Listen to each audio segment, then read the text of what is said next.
Math 3, Unit 2A, Lesson 2.2, Complex Polynomial Identities.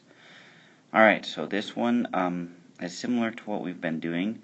The difference you should notice here is that we've got this sneaky little I in here. Okay? So, when we are looking at I, remember, I stands in for the square root of -1. Okay? It makes what we call, a complex number. Also remember, if we square I, then that gives us -1 because squaring the square root gets rid of it. Okay, so we can those identities we have, we can use them to expand as well. Okay, and the main identity we're talking about is this one right here. Okay, where we have the a squared. Normally it's a squared minus b squared. Gives us a plus b, a minus b. But because of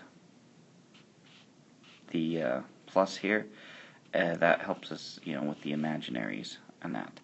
Now, we call this the product of complex conjugates. Okay, complex conjugates are the opposite, a plus bi and a minus bi. Those are conjugates. Okay. So we're actually able to use those to do some things to help out with the imaginaries, to get rid of them essentially when they're fractions, because we don't like them at the bottom of a fraction. Okay, so let's see how we deal with this. So if I'm looking at this, 20 plus I, 20 minus I, okay, that fits in with that, right?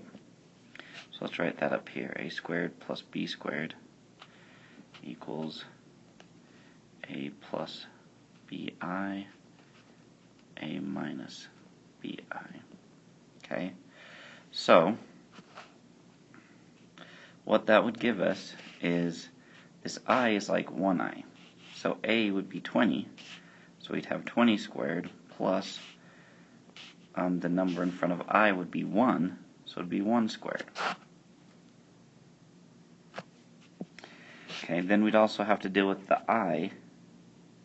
So it would be I squared. Then we just simplify.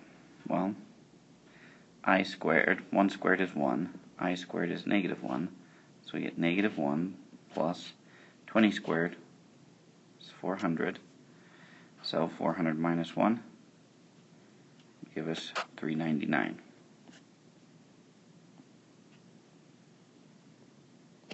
Okay. For number 2, same idea, right? So we've got the conjugates here, complex conjugates. 4 plus 3i times 4 minus 3i follows this pattern. So we know it's going to be a squared plus b squared. So with this one we would end up having 4 squared plus 3i squared. Alright, I was just looking at this. Things weren't making sense to me. And I was double checking my answers, but I was using the wrong answer key, so I was getting really confused. Okay, so, because if we look at this, we see the I here, right? But we don't see the I here. So really on the first one, 20 is A, 1 is B, so it would be 20 squared plus 1 squared, which would give us 400 plus 1, which would give us 401. We don't have that I squared. Okay, and that's what I thought. That's what it was. It was just confusing me. So this is the right way. So A is 4, B is 3, so it's 4 squared plus 3 squared, which gives us 16 plus 9, which is 25. Okay, a lot easier than I was making it out to be. Now when there's an x, that's 7x, that is A, so it'd be 7x squared plus 1 for b, because there's no coefficient for the I. So that would end up being 7 squared is 49, x squared plus 1. Now that one we can't combine, so we leave it that way. Okay. Now if we look at 4, we're going backwards. Okay, so we're given this one, and now we're trying to find the other one out. So A would be x, B would be that would be what, 8 squared, so 8. 64 is 8 squared. It's got to be the x squared plus b squared, a squared plus b squared. So then that would change it to x plus 8i times x minus 8i. In this one we have to add the I in. Okay? So we look at number 5. 5 is really like, or 25 is like 5 squared x squared, so 5x squared for A. And then 484. I'm not sure what that one is, so I'll need to grab out a calculator and take the square root of that. That's how I figure it out. So we type in square root of 484, because we know it has to be something squared, and we get 22. So it would be 22 squared. So A is 5x, so I go 5x plus B, which is 22, I, don't forget the I, times 5x minus 22i. Okay? So hopefully these ones aren't looking too difficult now. Okay? Now, number 6,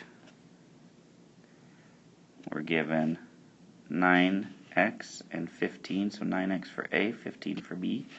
So 9x squared plus 15 squared would equal 9 squared is 81, x squared plus 15 squared is 225.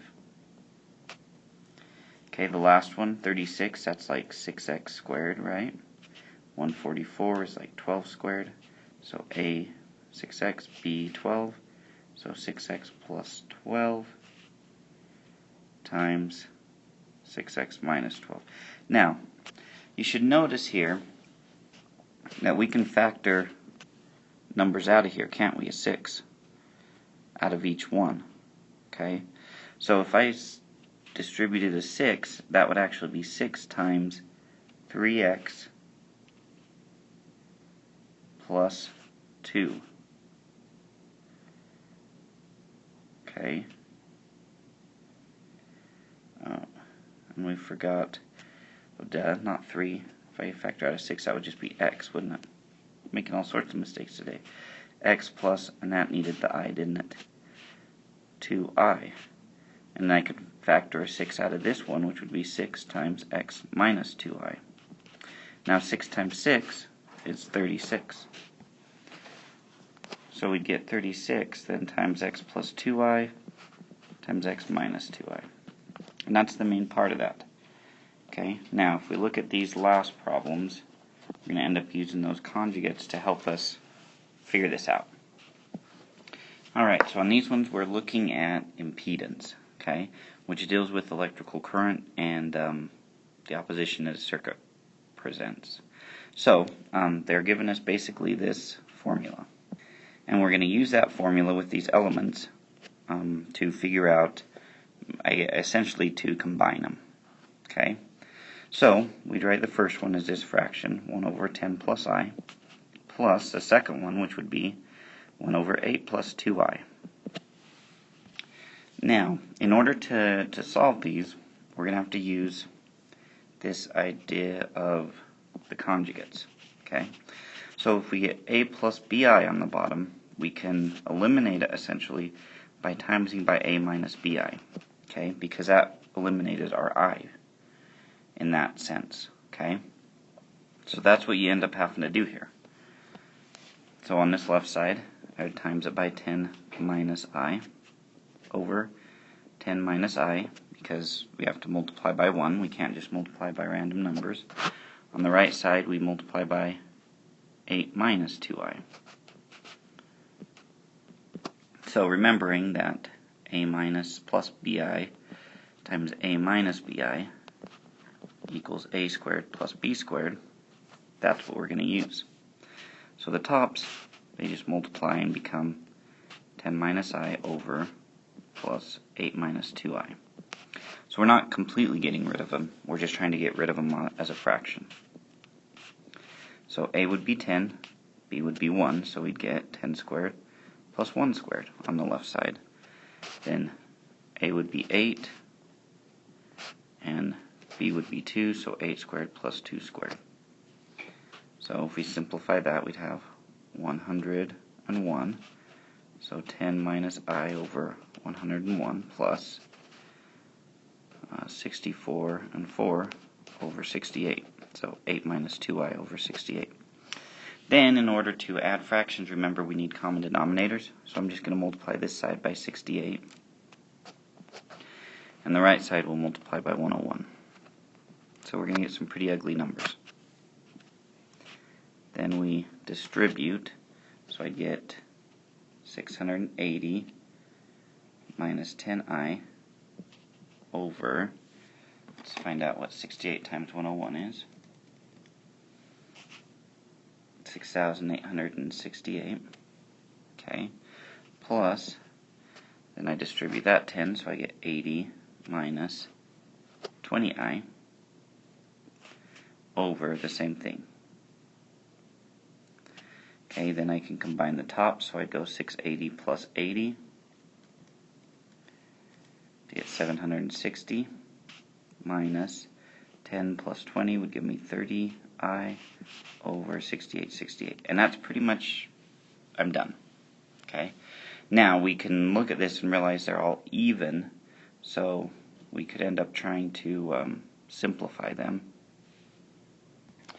And of course, since I'm just not filling it today, I made a mistake. That 68 would be times I multiplied by I, so it would be 68I. Okay. And I'm multiplying by 101, not... Wow. It's making all sorts of mistakes, aren't I? That's alright, we learn from them. Okay, so 8 times 101 would be 808.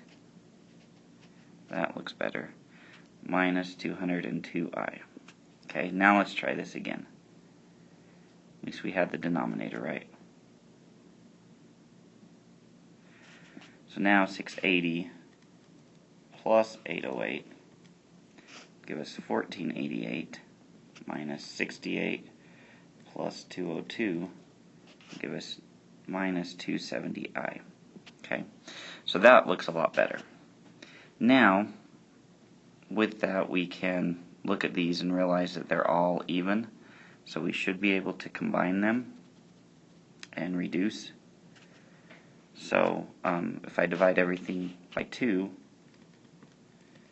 that would give me 744. 270 divided by 2 give me 135. And 6,868 divided by 2 would give me 3,434. Oh, we need an I right there. Okay, now looking at these probably can't reduce any further. So there's our answer.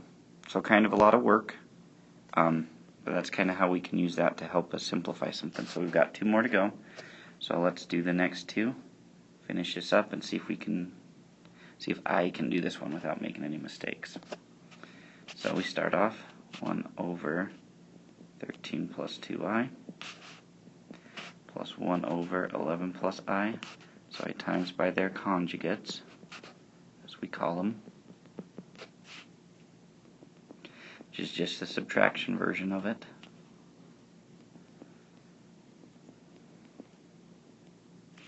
Then we're able to simplify.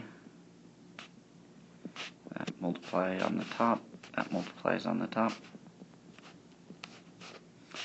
Then that's A, so I get 13 squared plus 2 squared, get 11 squared plus 1 squared, so 169 plus 4, so we get 13 minus 2I over 173 plus 121 for 11 squared plus 1, 11 minus I over 122 times by the opposite one.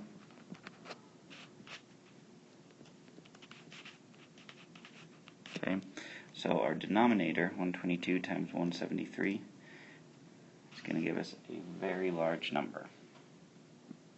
So we get 21,106 for our denominators. Okay, then 13 times 122 give us 1,586 minus 244i. On the right side, 11 times 173 gives us 1,903 minus 173i. Then we just combine. So 1586 plus 1903 gives us 3,489 minus 244 plus 173, 417i. Which, looking at this, doesn't look like they're going to be able to reduce it all. So we'll call that good. So there's our answer. So we're just left with one more. So last one. Write it out like this. Times by the conjugates.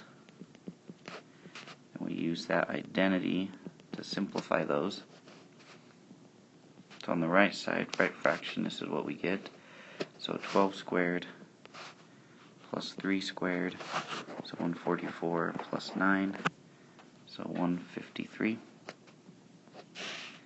Then times by this one, which we kind of already did, didn't we? So I'm just going to shortcut right here, and it was 122, right? 11 squared plus 1 squared. So we times, 153 to get common denominators, 122. So we get 1683 minus 153i over